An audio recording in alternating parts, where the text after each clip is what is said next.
मुंबईला जायचं. कशासाठी जायचं? कशासाठी जायचं? छत्रपती शिवाजी महाराज की राष्ट्रमाता राजमाता जिजाऊ की धर्मवीर संभाजी महाराज की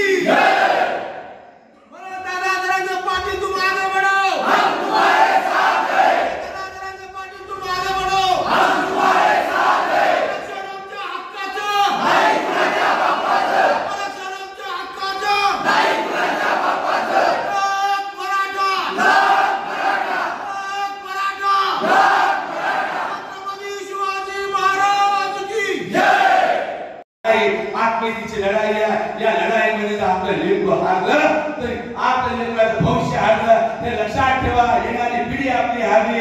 आतापर्यंत तुमचं आमचं वय संपलं. येणाऱ्या पिढीला भविष्य द्यायचं असेल तुम्हाला मुंबईला जाऊन या सरकारच्या उरावर बसून या फंडनेची जोपर्यंत पताळ पातळी होणार नाही तोपर्यंत आपल्याला मुंबईहून यायचं नाही. राशन 1-2 दिवसाचं घ्यायचं नाही. राशन 1-2 दिवसाचं घ्यायचं नाही. राशन 20 ते 22 दिवसाचं राशन घेऊन निघायचं. चटणी पाणी जे काय तिथं जमलं तिथं शिजून खायचं. कोणाच्या याच्यावर अडकून नाही जायचं. मस्त आपला मुंबईची बिल्डिंग खायची खाली आपलं चूल मारायचं धन धन खायचं. ते जर म्हणलं पाहिजे ते माणसं येडे आहेत का? आम्ही येडे नाही. आमच्या येड्या गोपीच्या आम्ही शेतकऱ्याच्या लेकराची औलाद आहोत. आम्ही जीवाची मुंबई करायला आलो नाही. आमच्या लेकराचं भविष्य घेण्यासाठी या भरोश्यावर आलो. तू देत नसलं नदीवर घेऊन आम्ही जाऊ. तू काय आमची बरोबरी करतो ही जात कुणब्याची आहे. कोणाच्या बापाला न मिळणारी जात आहे. या जातीच्या नादी लागला जे म्हणजे लेकराच्या आरक्षणाच्या आधी आला तो पायाखाली पिडला. ही जातीची लढाई आहे. आमच्या जीवाला लागलेली आहे. या लढाईमध्ये आम्ही हारलो तर पानिपतच्या लढाईपेक्षा एवढी मोठी आपली हार होणार आहे. तुमच्या आमच्या लेकराची हार होणार आहे. येणाऱ्या भविष्याची हार होणार आहे. ही लढाई यासाठी आम्हाला मुंबई मी 100दा मुंबई शब्द वापरला. मी काय केलं तुम्ही काय केलं यानं किती केलं यानं काय उपोषण केलं हे काही घेणं नाही. जे फक्त आपण ही सेवा केली. या समाजा मराठा समाजामध्ये जन्माला आलो. या समाजाची सेवा करणं हीच आपली ईश्वर सेवा समजायचा. प्रत्येकाच्या समाजामध्ये काम करणं आपल्या समाजाला न्याय देणं प्रत्येकाचं कर्तव्य आहे. हे कर्तव्य माझा सगळं शोधात पार पाडत आहे. परंतु काही लोकांचा निगो हटत आहे की हे आरक्षण मागणं म्हणजे ही जातीय भेद आणि कशासाठी जातीय भेद. आमचा नेता सर्व जातीला सर्व धर्माला घेऊन चालला आहे. कालच्या सोलापूरच्या दिशेकडे गेला. पश्चिम महाराष्ट्रामध्ये गेला. 2 समाजानं पाठिंबा दिला. मुस्लिम समाजानं पाठिंबा दिला. काल पुण्याला होते खंड समाजानं पाठिंबा दिला. काल आपल्या बीडमधील महादेव देवीला आपल्या ज्ञानेश्वरी मुंडेला जे न्याय देण्याचे काम जर कोणी केलं असाल तर माझ्या संघर्ष शोधाप्रभू पाटलाने केला. त्यावेळेला रात्री 2 वर्ष झाले तिच्या नवऱ्याची आत्महत्या होऊन आणि तिच्यावर एसआयटी दाखल झाली होती. संघर्ष शोधा पाटला त्या माऊलीला आवाज दिला. का मला तिथं जात भेट वाटली का?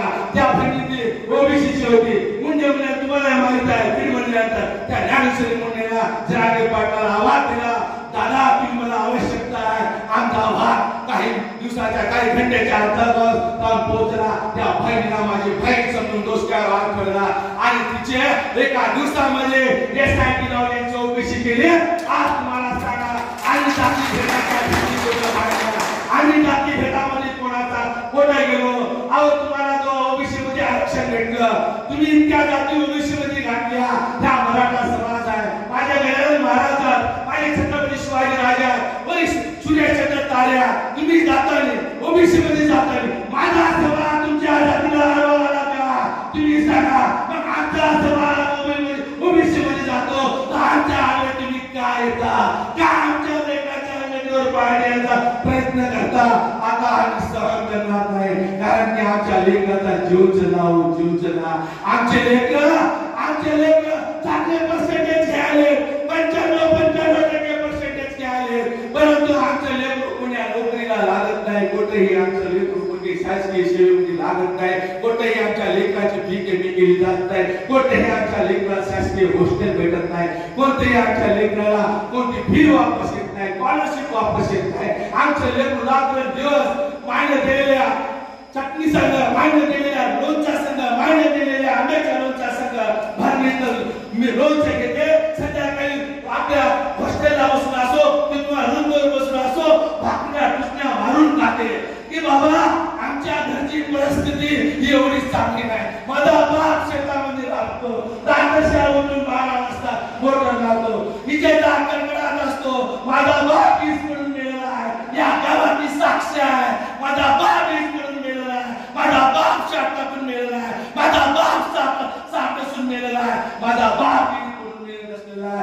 मेलेला एवढी परिस्थिती आमच्या समोर आहे. माझी माय जर समजा रात्रीच्या 12 वाजता माझा बाप तर गेलं तर सुतानच आवाज देते की तुम्ही केव्हा वापस येता.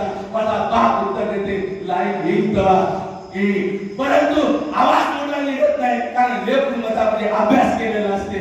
परंतु एक वेळेस माझा बाप वापस येत नाही. आमच्या एवढा मोठा अन्याय होतो तर आमचं पोरगं कोणी हॉटेलमध्ये जाऊन खाईल का हो.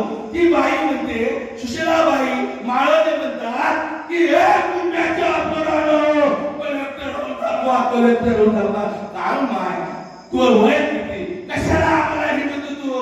अरे तू फक्त म्हणलेस त्याच्या समाजाचा मेळा होता त्याच्यामध्ये फक्त तू लढकारलीस. ए कुंभ्याच्या पोरांनो तू कलेक्टर होता घेऊ माय तू फक्त तुला दिलेलं बाबासाहेबांना माझ्या छत्रपती शिवाजी महाराजांना आरक्षण सोडून दाखव. तुला कळते ते आरक्षणाचा अर्थ काय. आरक्षणाच्या जीवावर बसून सगळेच कलेक्टर झालेले आहेत. परंतु याच लढाई आमची आहे. आमच्या लेकराला कलेक्टर करायचा आहे. परंतु आमचं लेकरू 60% लेकरू माझं 95% लेकरू घरी बसते आणि आरक्षणाच्या अभावी आणि आमच्या घरामध्ये आमचं पोरगं म्हणते या बापाने एवढे कष्ट केले एवढ्या मायने कष्ट केले